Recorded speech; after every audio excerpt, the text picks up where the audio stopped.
Constructing your life is about much more than just building a bank account. Each week, join real estate entrepreneur and mindset coach Austin Linney as he interviews guests who are constructing their dream lives and impacting the world around them on a daily basis.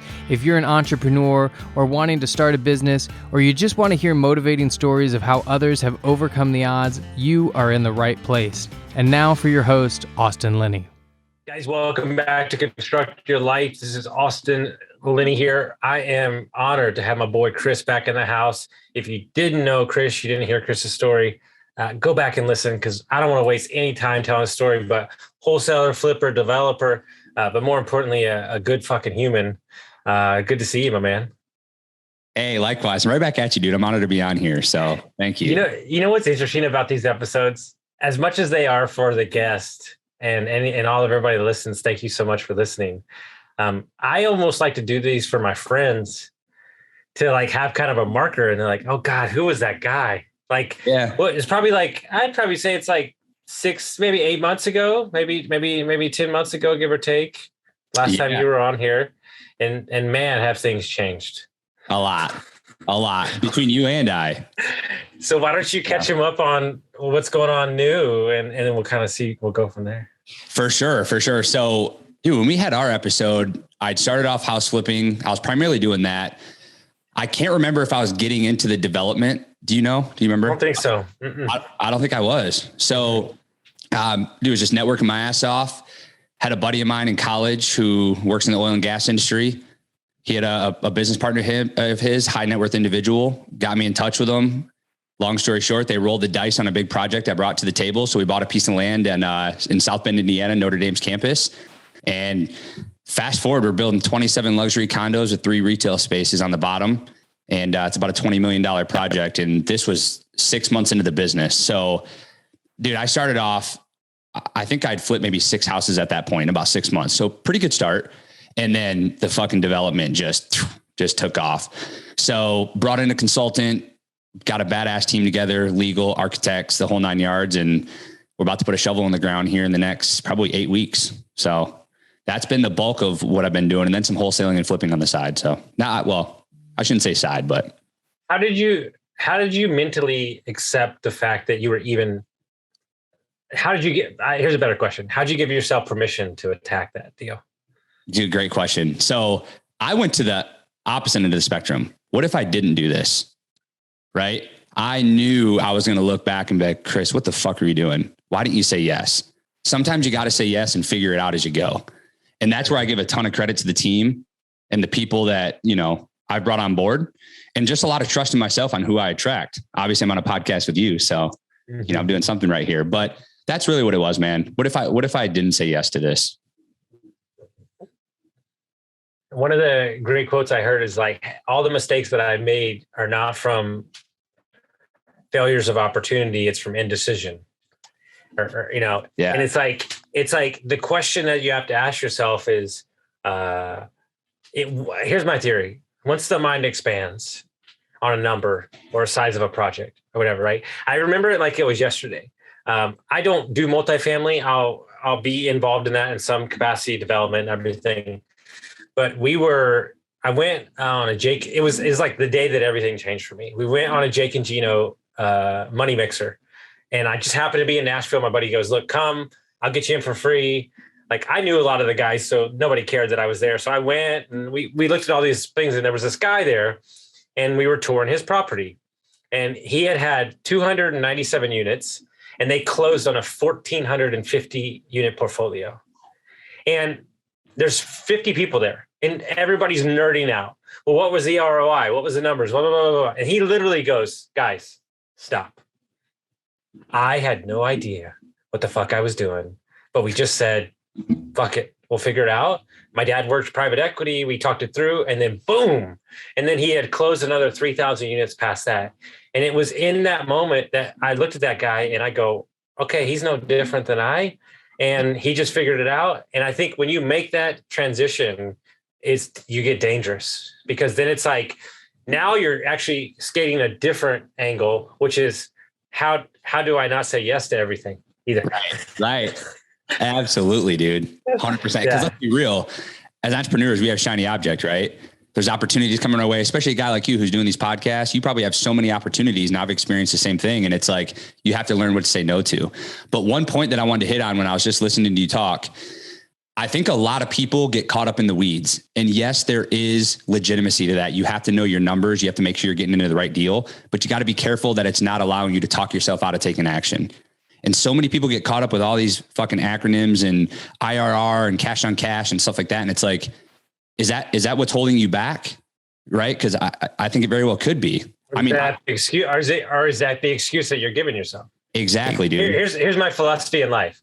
We make things complicated to give ourselves an out. Yes. 1,000%. Because you know what's actually harder? Success. You're right. Right. It's harder because you're saying to yourself, God damn, I had this crazy fucking year. You want me to do this again? And then you're looking for the toxicity. Then you're looking for the self-sabotage. You're looking for all these traps and you're going, wait, can I just be happy? Can my partner love me? Can my kids be happy? Can we be making money? Can I love what I do? Like, is it just this easy?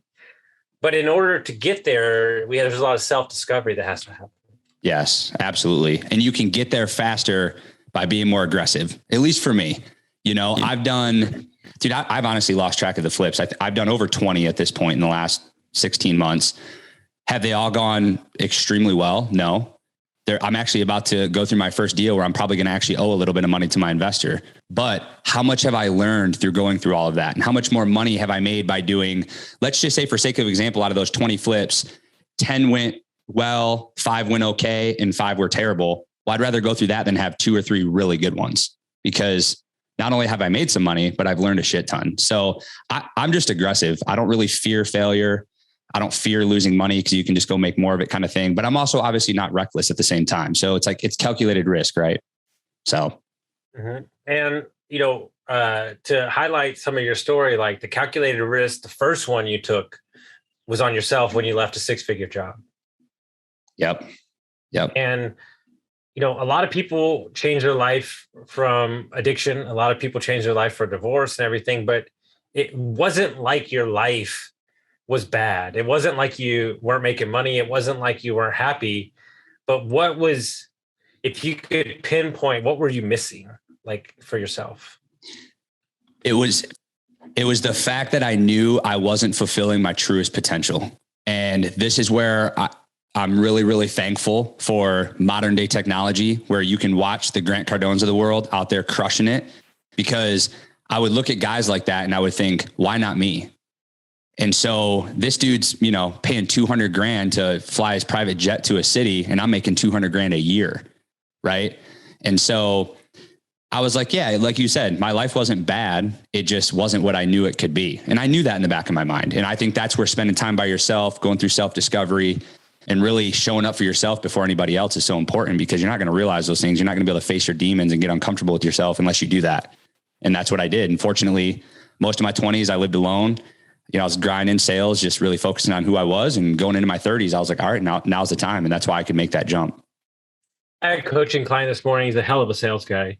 And we're 6 weeks in, and he's like, hey man, like, we haven't learned anything about like real estate or anything like that. And I'm like, yeah, and we won't. Like when I met you, you were getting up at 8:00. You hadn't read a book in 2 years. Now you're getting up at 6 a.m. You're reading a book, your dreams are getting bigger. And I told him this morning. I said, we won't write your dreams. We won't write your goals really this year until you realize that the current goals that you see are just a past representation of who you thought you were. And so if we were to write your goals now, where we're getting in the routines, they would be still playing small. So let's sell some stuff, right? He's a killer sales guy. I said, let's have a couple more big sales. Let's get our health dialed in. Let's get our knowledge base up. And then let's write some goals.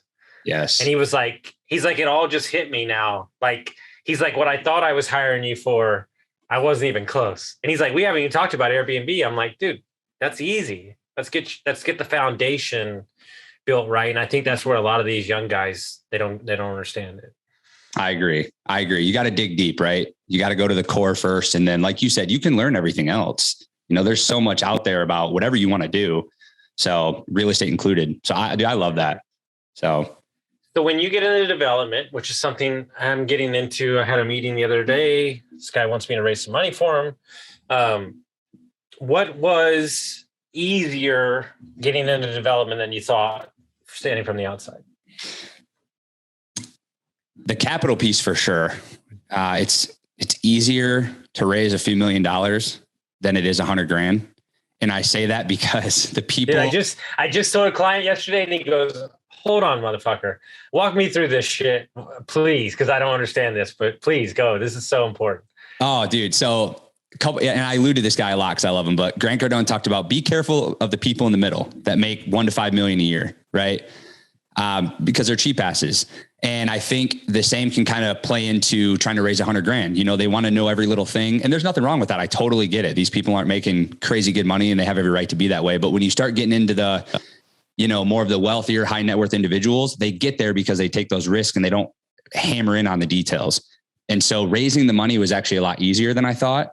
And then I think assembling the team came together relatively easy. And I honestly think that boils back to the fact that what you put into the universe, you get back. And I'm a good guy at heart. I want to see people win. I try to provide value. And so I would get on these calls and I tried to put this team together by showing as much value as I could, because I work for these people just as much as they work for me. So I think those were the two easiest pieces for me, is putting the team together and the capital.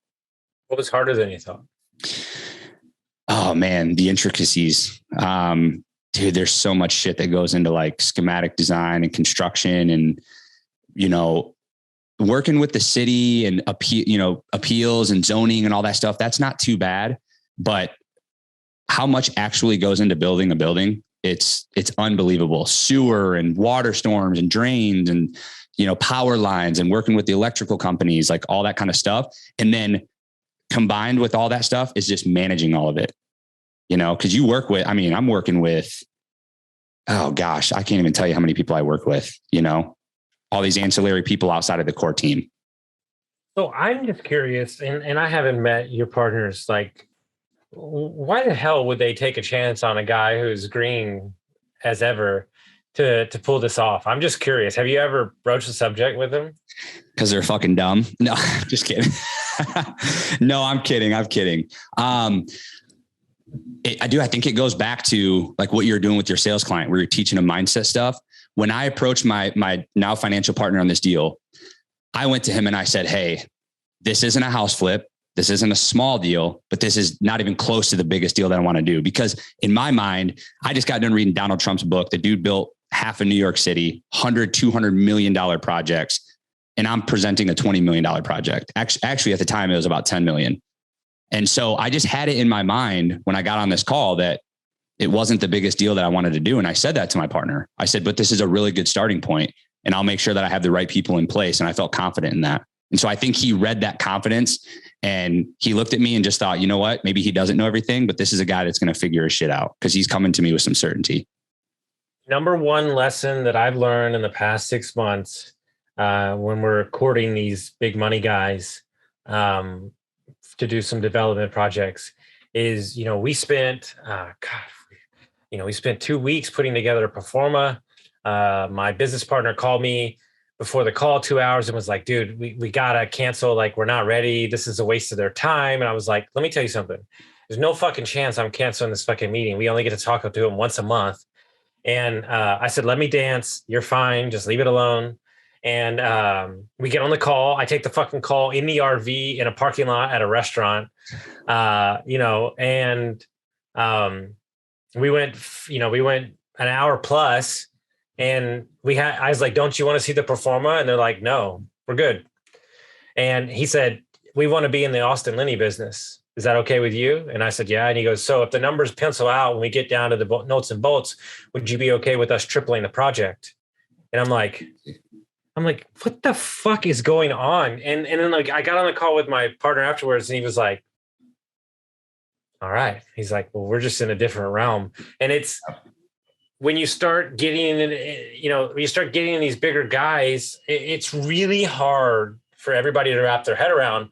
But if you ask me, Brandon Turner talks about this all the time. If you ask me to go raise 10 million, yeah, it would be hard, but I guarantee you I could do that easier. Like, I had the guys on the podcast I released yesterday. Their first ever syndication, they raised 18 million and it was a fucking bloodbath. They said, oh, it was the worst thing I've ever done. Then the next time they raised 26 million in 2 days. Yeah. See, love it. And it's like, man, when you start hearing stories like that, you're like, dude, so like the question is like, what if, I'm not saying you got to be the principal, but what if you got on with a team and you saw it from the inside out and you said, I could do this. I can, and the thing is like what the problem is in development is no matter how many books you read, because there's not a lot, how many books you read on raising money, it really is those skills and those acts that have to be done in the moment, because the laws, the zoning, everything's changing. So if you read a book, it wouldn't even matter, to be honest with you. Yep. Yeah. And then the guy on the zoning commission's been doing it 50 fucking years. Yep. And he acts like, you don't understand what you're talking about. It's like, sorry, Bob, I don't, like this, I've been living and breathing this. Right. And so, so speaking to that, you bring up so when we went to the Board of Appeals, right, because we wanted to go from 3 floors to 5, they shot us down because they felt like it was out of their wheelhouse to vote on what we were asking for. It was kind of political, but what got us from 3, because we're now building 4 stories, and it's funny because it's the same size building. We're just basically mitigating the rooftop a little bit, bringing it in. What got us to that point was the relationship we had with the city councilman who went to the mayor, and the city changed the norm from 3 to 4 floors 8 weeks after our meeting. And I truly believe, because like you said, there were some old school people in there. Maybe there was some backdoor stuff going on, but it was the relationship that drove that. And so I just think that, when you read these books about raising money and you talk to all these people, the first thing that they talk about is mindset, because these people understand at that level that money is everywhere, but good people aren't, and if a lot of people that think small minded, I think they get into bad decisions because they focus so much on the money that they don't realize who they're getting into business with. And so I think, dude, I'm sitting in a meeting on Friday with a developer, one of the biggest ones in the South. And he said the number one lesson that he learned is he was moving too quickly to vet his business partners, and it wound up screwing him out of a couple million and kind of tarnishing his name a little bit. And now he's rebuilding it, paying everybody back out of his own pocket, because he's a good guy. And he's like, man, if I could do it over again, he's like, I would make my team real small. I would make sure the people I'm going, like, here's where I have an issue. Like, we're talking about a lot of money here. Like, we're talking about a lot of money, a lot of things on it. You go sideways on one of these things, like, you don't have to hit it out of the park, but you cannot lose their money. Right. And so like, I don't think people are, you're 100% right. They're focused too much on the money. Like, I am taking it in the chin left and right. Like, if I'm being so transparent right now, if I wanted to maximize my shit, I would have no partners in my coaching these companies. I would be making 300% more cash instead of paying my team. But that's not going to give me my name, my referral. Like, I met this girl who's mentoring us, 20 years in private equity and coaching and consulting, doesn't have a website, not on social media. Nobody knows her phone number. And the only reason she's got gig after gig after gig after gig after gig, referrals. Yeah. Referrals. Yeah. And so I would much rather create my career from that point of view. And you know what's interesting? My podcast producer was saying this morning, he's like, it's almost like you're running the anti-campaign. He's like, you're not, like, you're not going to do the, sorry guys, I apologize. You're not going to do the stupid dances on TikTok. You're not going to do this. You're not going to do that. And it's like, I'm saying that if I go deliver for my clients and I go do it over and over again, I'm available and I show up, I promise you that's just going to yield to more deals over and over again. Because the reason that your pipeline is not full is that because you're looking at short-term transactions. Yes, I agree. 100% agree, man. And I was just talking to my buddy this last weekend when we were up in South Bend. And I was like, it's crazy how, because again, he's in the oil and gas industry. Dude, there are so many big hitters in the oil and gas industry that you have no way of contacting them. Right. But all these guys know each other because of this inner circle and referrals and et cetera. And the more noise and all these apps and all this TikTok shit that keeps coming out. Yeah, there are some big hitters on there, but I think the more your head is down and focused, the less they tend to kind of be on social media. It's like Lamborghini, right? They don't air commercials because they know their audience isn't watching TV.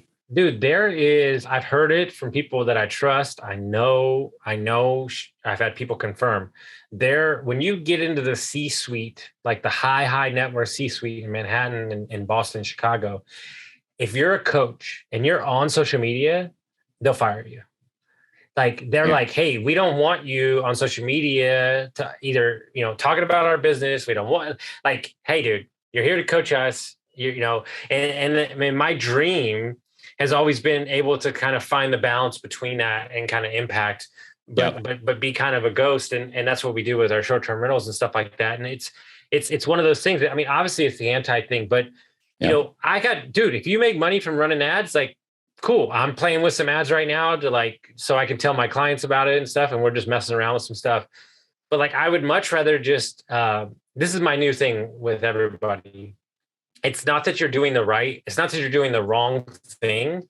It's that you might be doing all the right things. You just haven't done the right things long enough and more of a volume.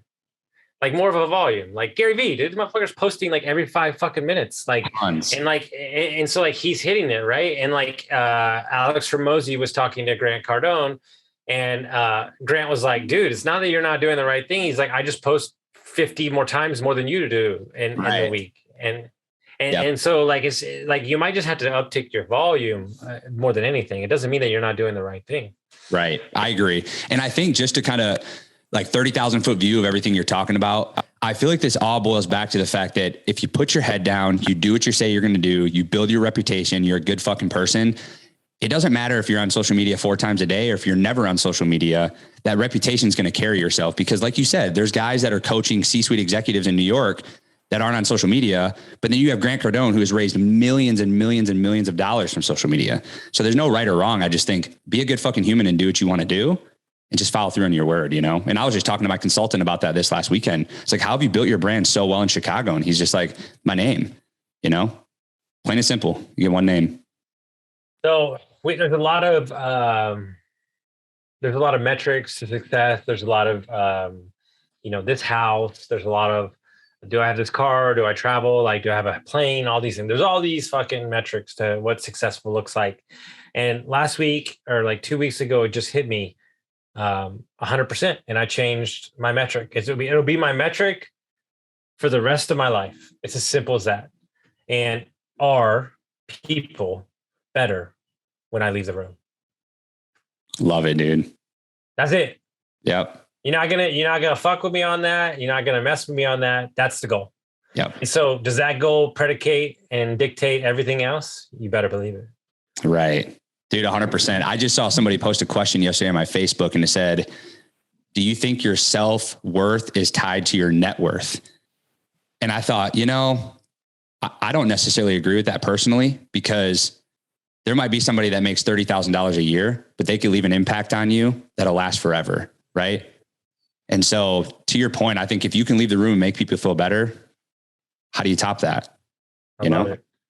So one of the things that's really interesting, because you don't have enough going on, you like to live dangerously, is that your soon to be wife, you decided that it would be cool for her to graduate law school and work in the business too, and you have kids, and you're traveling, and you're doing all these things. How has that been to fold her into the real estate business? Phenomenal, dude. She's kicking my ass. I mean, she came in here. I've always said she's smarter than me. She's more, she's more capable, and she comes in here and she's getting these deals under contract, and she's super smart and she's outgoing. I mean, she really has it all, man. So she's kicking my ass in a good way. But we've also had our issues, we've butted heads. We went out, was this 2 weekends ago, got an Airbnb up in the mountains, and I'm talking like 5 a.m. to 11 p.m.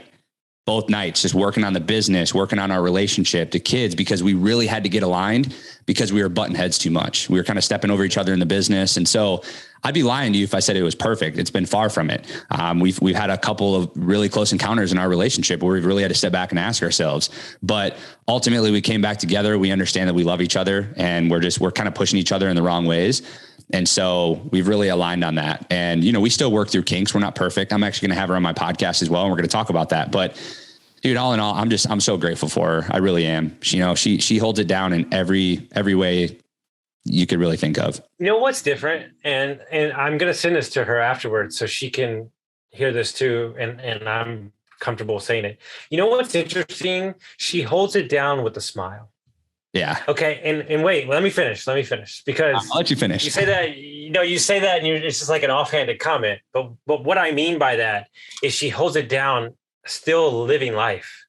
Like she has big dreams. She has goals. She needs to be a mom. She needs to do this. She needs to crush this in business, but she doesn't take herself too seriously. And I think a lot of people hold it down, but they hold it down white knuckling. Yes. Like they're hanging on by, it's like at the end of the day, the guys that I have met that are the happiest and the most successful is just as much as they want it all, they'd be comfortable with leaving it all. Right. Absolutely. And dude, I'm so happy you said that because that's what we've been doing in our relationship for the longest time. Dude, we both come from, childhood trauma. Everybody does, but I mean, especially like in intimate relationships, our parents, et cetera, et cetera. But we white knuckled our relationship for such a long time. And we're now having to undo a lot of those habits. And so it's interesting. We live our life like that in all these other ways, but we're now kind of starting to really learn to do that in our relationship. And it's extremely important, man. Game changer. You'll be fucking unstoppable. Yes. And the thing is like, so I've been RVing for like 3 months now. It's interesting. I love it. And it was cold for a while. Now it's like warmer. And so like I work a really long day, 6 to 6, and then I'll get in the kayak and I'll go listen to some music and I'll kayak. And every time I hit the water, this same thought comes to my head, no matter what I've done all day. Like simple. Like the sun's kind of going down. It's beautiful. The kayak costs like $150. I'm listening to some music and I'm thinking to myself, simple. And then I think to myself, as much as I'd be comfortable with just giving it all up, not building the companies, not coaching people, is that I have the choice and I choose to go out and chase these things. Right. And because I choose it and I'm not forced to it, that means I'm dangerous. Yes. And I think a lot of people live their life and think that they have a choice or they don't have a choice. And ultimately understanding that you have a choice. You don't need your bills that high. You don't need that car. You don't need that house. You don't need all those things. But when you get to choose all those things, and when you get to choose, like I have a client, his overhead is $100,000 a month for, his office, his team, his everything, and his multiple companies. And I told him, I said, if you're not happy, then give it up. Well, right. No, I mean, no. I mean, I'm happy then. Okay. I'm like, okay, then don't fucking sit here and complain to me. Like you like it because you're chasing your dreams and like, and then he figured out a way to like create this revenue source where it paid for that thing. And then like, boom, he's exploded. But all I'm saying is like, be careful if you haven't set your vision out properly, that you're kind of constructing kind of a house of cards. Is what I'm saying. Like we just came up with our biggest business idea yet. This is the umbrella behind everything. It's very thought out, but this is a 50-year business plan, like 50-year business plan that we spent 2 months putting together. Right. That's very vetted. Now, when we got it, everybody said, okay, enough with that shit. What's the now goal? What's the 8-month goal? And so now we're focusing on the 8-month goal, but we know exactly where we're headed. Right. And so if we built the 8-month goal and didn't know where the 50-year goal was, the 8-month goal doesn't even matter. Yep. And I don't think enough people have spent time on that. 100% agree. I completely agree. And I think that's why, going back to the medical sales days, making good money, I was hanging my hat on the wrong definition of success, right? My heart and my soul, like what I knew success to be, wasn't aligned with how I was viewing my definition of success. And so that's why I was able to leave the job. And it didn't really take me long. I mean, I was kind of fighting it for a little while, but it really didn't take me long because I'm like, it doesn't determine my happiness. My biggest thing was I want to be able to provide for my kids and my family. And that really boils back to self-confidence, and I'm going to make it work in my new journey. And so, yeah, man, I think it's extremely important. And we just did that a couple of weeks ago at that Airbnb. We have our quarterly goal, we have our 1-year goal, our 2-year goal, our 5-year goal, and our 10-year goal. I don't have a 50. I need to get a 50, but we have the macro, the meso, and the micro goals for sure. No, and one of the reasons that people don't do that is because they don't want to be tied to it. I'm like, guys, that like it can all change, but it at Exactly. least gives you something to step into, you know? Yes. Yeah. You Yeah. gotta, exactly. Yeah. It's okay to change your path, but you gotta have a path to begin with. Right. Mm-hmm. So And you're embarking on something that you kind of wrestle with for a long time. I think it's probably around the corner to debut, and you're gonna release a podcast, right? releasing a motherfucking podcast. Finally. So talk to us about that journey, man. Absolutely. So, for those of you first time listening, my company is called Network Ventures. And so I'm coming out with a podcast called Network Nation, and it's a personal professional development podcast. And, at first I was going to go super niche, talk about, real estate specific, but dude, this is my life, and real estate isn't just my life, right? I have, like you said, kids, fiance, sports bike, sports car. So hobbies, all this different stuff, traveling. And so it's really just around everything that I've been through and just telling my story, and then having people like yourself on the show to tell their story, and really just be another person out there that can help try to inspire people in my own way. And so that's really what it's about, is personal and professional development. A lot of people that start a podcast, they have, statements as if, I don't know how I'm going to get people on, who's going to listen. What for you, if any of those things come up, what has been kind of like the narrative in your head as you get ready to release one? Dude, great question. You've helped with this a ton. You're like, motherfucker, get your podcast going. Stop being a bitch. I was like, all right, I know. But to answer your question, if I can just help one person, like you said, if I can leave the room and help one person, that's really what it's about. And I'll give you a quick example. I had a buddy of mine who was in medical sales, and he kept messaging me right after I left my job. And he kept asking me about, like, how's it going? The wholesaling, I really want to leave. And I kept telling him, like, oh man, you got to do it. We're kind of going back and forth. Had a job on the line for, I think, 350 a year. And finally it got to the point where I said, dude, look, you keep messaging me, asking me the same thing. At some point you got to pull the trigger, because you're eating yourself alive at this point. Long story short, he left, he pulled the trigger. He just messaged me. He said, hey, just landed my first 2 wholesale deals, 175,000 between both deals. Stop. Dude. And he goes, you're the one I need to thank. And it gives me chills right now saying it. And I messaged him back and I said, no, man, I'm glad I could help, but you're the one that made this decision. So dude, if one person listens to my episode, I don't give a shit how many views I have. Yeah, I'd love to have 1 million, but if I can help one person, I'm doing a disservice if I don't do the podcast, put it that way. Dude, I can picture that guy's smile in my face. This is something super important. Every time somebody comes to work for me, they say, oh, thank you. And I'm like, no, not a chance. Here's the difference. You, with your behavior and your consistency and who you are as a person, created the opportunity.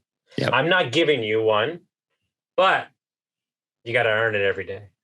Right. And so this is what I tell my business partners all the time. I wear the badge of honor to be your business partner every day, and I'm going to prove it like we're in a new business partnership every day. I love it. Absolutely. And if you have that mentality, that's the type of business partner you want. Oh, 100%. 100%. We're about to be. I know. Gosh, don't get me started. How was our deal? I think we spent. No, I talked about this.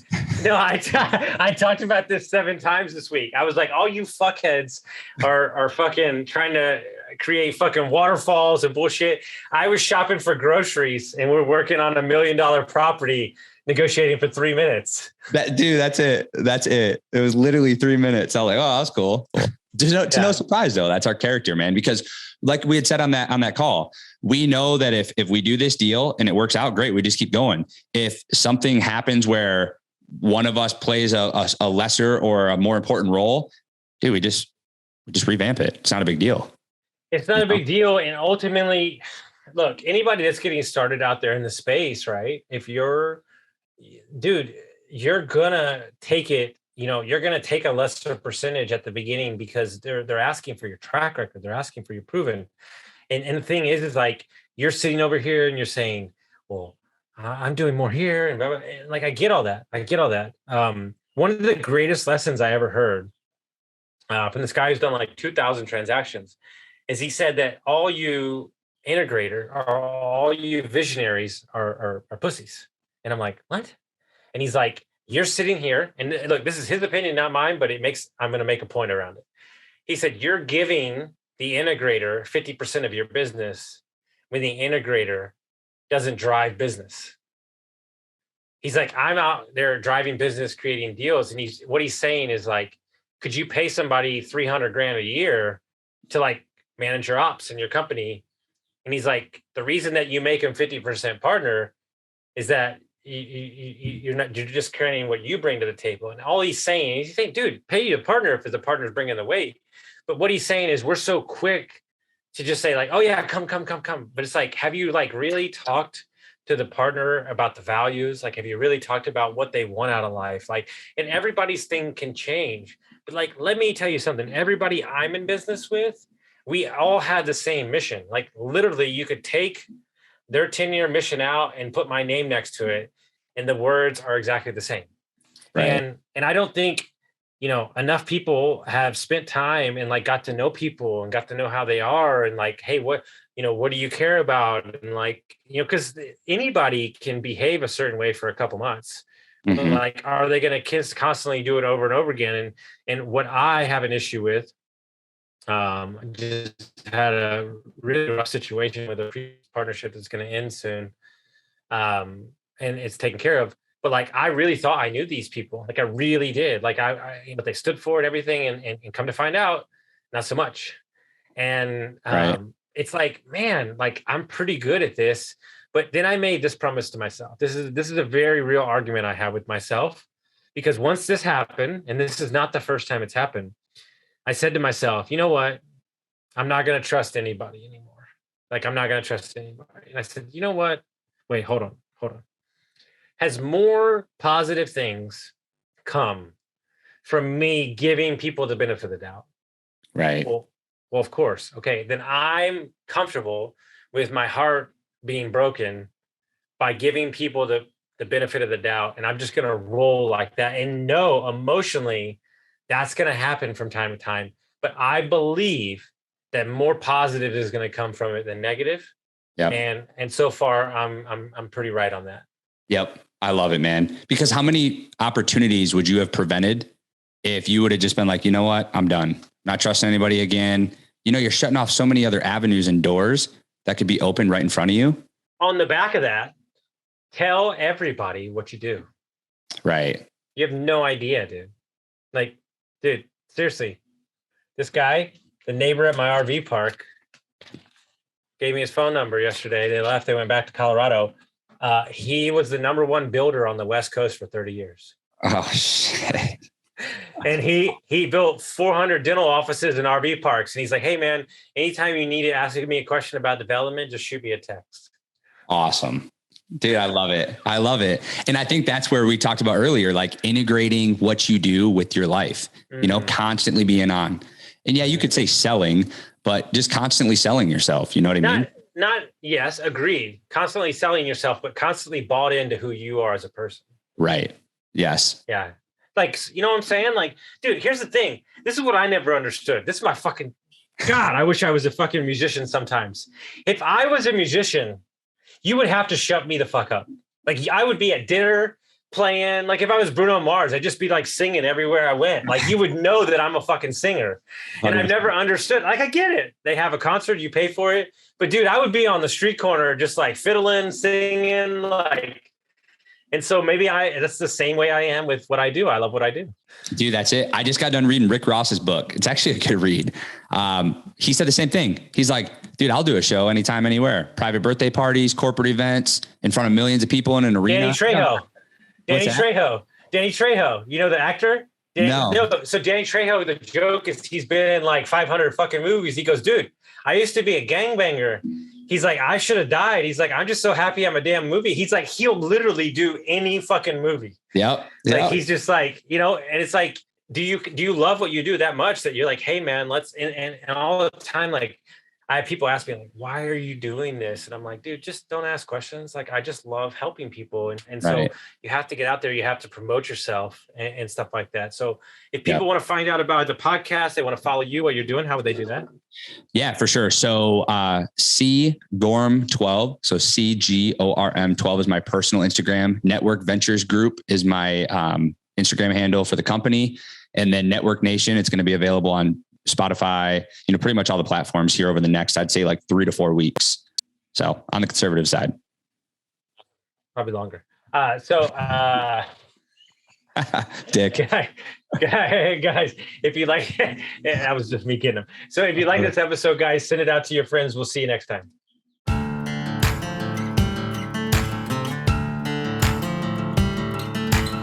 Thank you for listening to Construct Your Life with Austin Linney. If you enjoyed this episode, be sure to rate, review, subscribe, and pay it forward by sharing with a friend. Most importantly, take this opportunity to start constructing your life by taking immediate action on what you learned. For show notes, resources, and more information on one-on-one coaching with Austin, visit constructyourlifepodcast.com.